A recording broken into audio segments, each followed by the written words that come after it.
In the vast collection of tales that echo through Scripture, few stand as tall, both literally and figuratively, as the story of David and Goliath. It's a moment etched into the heart of biblical history.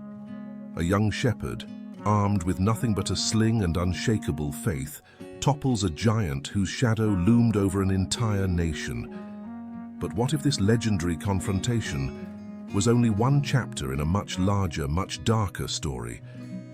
What if Goliath wasn't the end, but the beginning? Today on Hope Unshaken, we peel back the curtain on a story half told. Because what most believers don't realize is that David faced more than just one giant. The towering Philistine was part of an ancient and terrifying lineage, a bloodline descended from the Nephilim, the forbidden offspring of fallen angels and human women. And among those descendants was Goliath's brother, a monstrous warrior whose blade came chillingly close to ending David's life. Why are these parts of the story left untold in so many teachings? What does the Bible really say about the giants who once roamed the earth? And how does this deeper truth shape our understanding of spiritual warfare, divine intervention, and the legacy of faith? If you're ready to journey beyond the surface and dive into the forgotten chronicles of God's people, stay with us, like, share, and subscribe. Because what we uncover today may forever change how you see not just David's story, but the entire course of biblical history, and maybe even your own. Now, among all the pivotal moments in King David's life, his ascent to the throne remains one of the most astonishing. Born into obscurity, a shepherd boy from Bethlehem, the youngest son of Jesse, he was the most unlikely choice for royalty. And yet it was this boy, not the strongest or most celebrated, whom God anointed to lead Israel. While Saul, the first king, fell from favor due to disobedience, David was chosen for his heart, a heart that beat in rhythm with the will of God. But David was more than a shepherd, more than a warrior, even more than a king. He was a psalmist, a poet, a man whose soul poured out songs that still echo in our prayers today. His journey was anything but easy, marked by betrayal, exile, and war. But through it all, he became the greatest ruler Israel had ever known. And yet, among the countless battles he fought, none would define him more than the clash with Goliath. Just a boy, perhaps only 15 or 17 years old, with no military training, no armor, and no sword. But what he did have was the spirit of the living God. While seasoned warriors trembled, David stepped forward. With a sling and 5 smooth stones, he silenced the terror that had paralyzed a nation. But who exactly was Goliath, this towering enemy who mocked the armies of God? His fearsome stature and unmatched strength made him a nightmare on the battlefield, but his roots ran deeper than flesh and blood. Goliath was part of the Rephaim, an ancient race of giants mentioned not only in Scripture, but in historical and apocryphal texts. Descendants of a dark union, these beings carried with them echoes of a pre-flood rebellion, a legacy of domination and dread. And Goliath was not alone. He had brothers, giants of the same bloodline, colossal warriors who lingered in the shadows, waiting, watching. From the days of Abraham to the time of Moses, the Rephaim had been a force to reckon with in the land promised to God's people.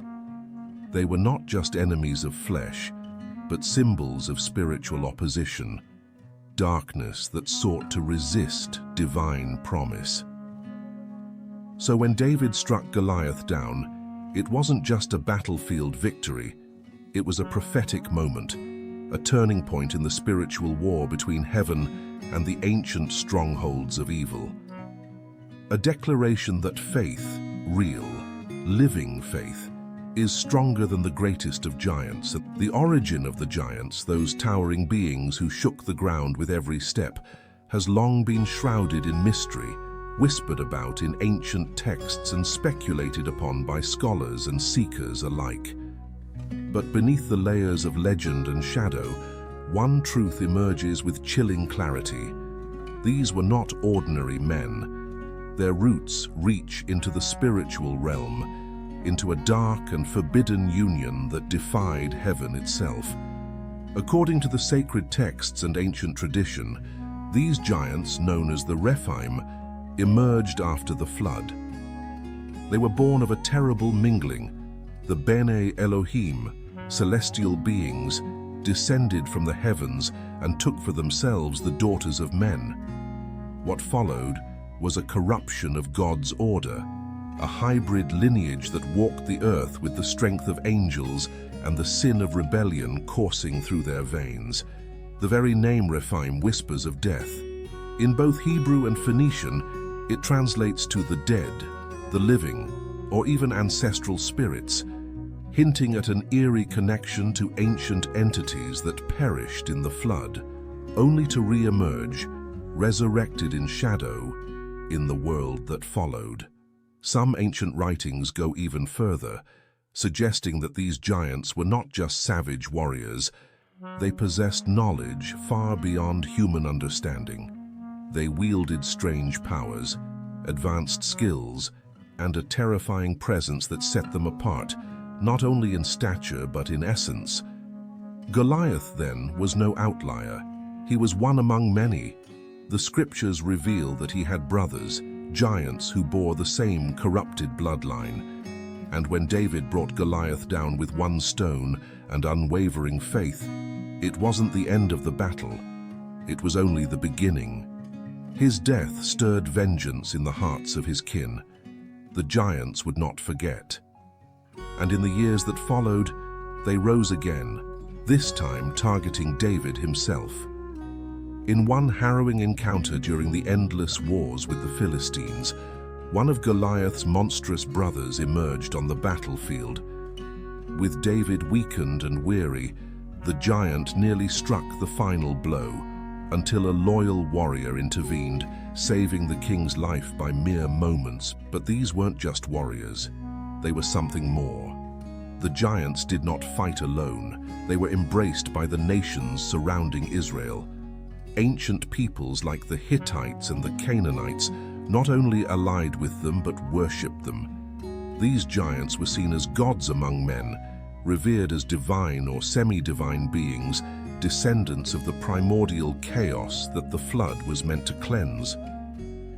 So the battles between Israel and these nations were not merely for land or power. They were wars of the spirit, holy confrontations between God's chosen and the ancient evil that lingered in the shadows of the earth. The presence of the giants exposed a darker layer of biblical history, a war that began long before David, long before Moses, a war that echoed all the way from Eden. And yet the echoes remain. To this day, scholars and archaeologists search for signs, bones, weapons, ruins, evidence of these beings who once walked the earth like demigods. The Bible is clear.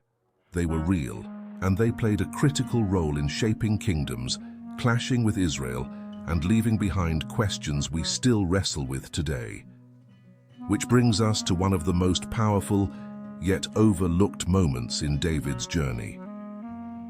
It's a passage buried in the pages of 2 Samuel 21:15-22, a scene of tension, vengeance, and divine intervention. In it, we meet one of Goliath's descendants, and the battlefield trembles once again. Years had passed since David first walked onto the battlefield as a boy with a sling and 5 stones. Now a seasoned king, his hair graying, his hands calloused by years of war and worship alike, David once again led his people into battle. But this time, something was different.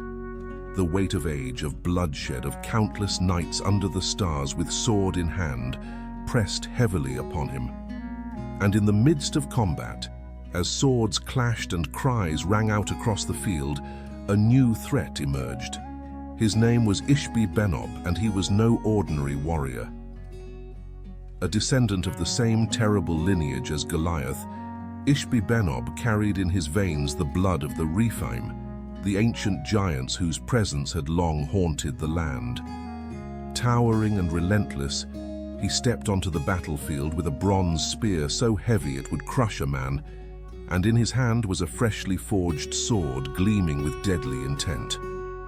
This was not a random attack, this was vengeance, this was personal. Ishbi-Benob sought to do what his brother could not, to strike down the king of Israel and silence the legacy of David forever.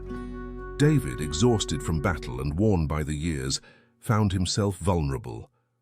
For the first time in decades, the slayer of giants stood within reach of death.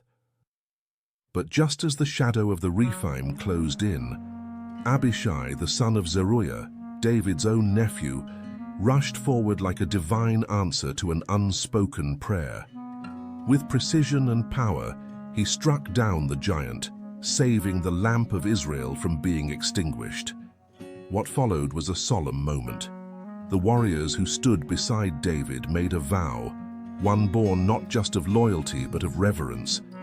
"You shall not go out to battle with us again, lest you quench the lamp of Israel." The weight of David's life had become too precious, too vital. His calling would now lead from the palace, not the battlefield. But the giants were not finished. Soon after, another war broke out, and with it came Saph, another formidable giant, and another fallen enemy.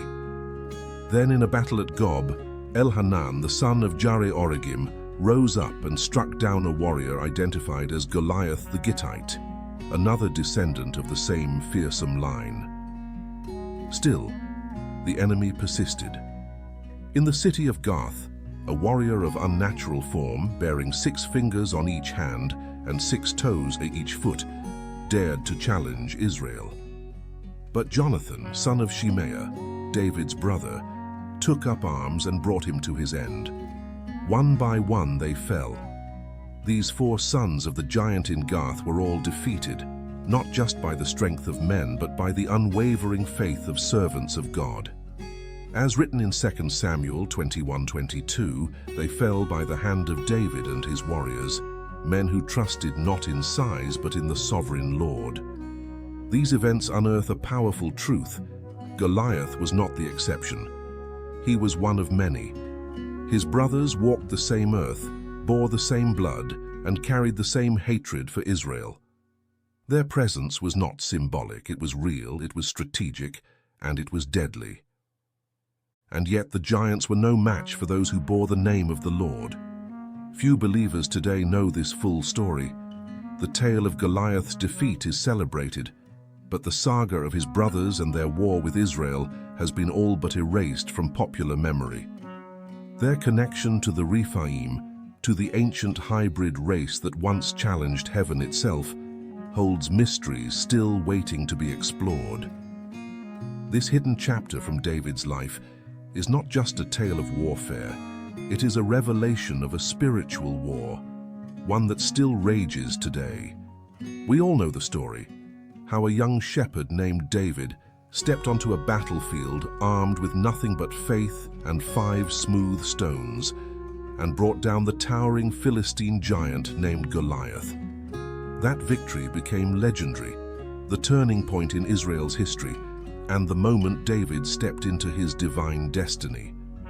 But what many don't know is that years later David, now a king, now a man worn by battles and burdened by age, would face another terrifying foe, a warrior born from the same bloodline of giants, a brother of Goliath, and his name was Ishbi-Benob. Like Goliath, he descended from the Rephaim, the ancient race of giants whose presence reached far beyond myth. Somehow they had survived the flood, somehow they endured, and now one of their own was coming not just for war, but for vengeance. The Philistines had long understood the power of these giants. They didn't just hire them, they worshipped them, revered them, treated them as divine beings because of their staggering height and terrifying strength. But for Ishbi-Benob, this wasn't just about loyalty to a cause, it was personal. Goliath's death still echoed, and David's name was etched in that shame. Ishbi-Benob came to erase that memory with blood. The clash happened during a fierce and chaotic battle between Israel and the Philistines. David, no longer the young and fearless warrior, was vulnerable. The years had taken their toll. Exhaustion weakened his hands, and his breath grew shallow. The king who had once danced before the ark was now struggling to stand. And that's when the giant advanced. Ishbi-Benob, colossal in stature, between 9 and 11.5 feet tall, stood like a dark mountain against the weary king. In his hand was a spear tipped with bronze, weighing 13 pounds and forged to pierce the strongest of armor. A freshly crafted sword glinted in the sun, its edge thirsty for vengeance. David, true to his nature, fought with all he had, but the moment was dire, hope was slipping. And then Abishai, son of Zeruiah, David's own nephew, charged into the scene. With unwavering courage, he struck down the giant before he could finish what his brother had failed to do. In that moment, Abishai didn't just save a king, he preserved a promise, a legacy, a light. The aftermath was sobering. David's warriors looked upon their king and knew this could not happen again. They made a vow. He would never again step onto the battlefield, for he was the lamp of Israel, and if that light were extinguished, the nation would lose more than a leader. It would lose its soul. But the battle with giants was not over. The descendants of the Rephaim kept rising. Another giant named Saph would fall. Then Elhanan, son of Jare-Oregim, would strike down another warrior, also called Goliath, the Gittite. And finally, a monstrous man with 6 fingers on each hand and each foot dared to challenge Israel at Gath. He too was defeated, this time by Jonathan, the son of Shimea, David's brother. One by one they fell. The giants who once stood as gods among men were brought low by the faith, courage, and obedience of God's people. These are the battles the world forgets, the stories rarely told. But they matter, because they reveal a deeper truth that even in weakness, faith is stronger than fear, that even in old age, David's light still led, and that even against the most terrifying of enemies, God's hand never fails. So as the last of the great giants fell, something greater rose, a reminder that the strength of men will always pale in comparison to the power of the Almighty.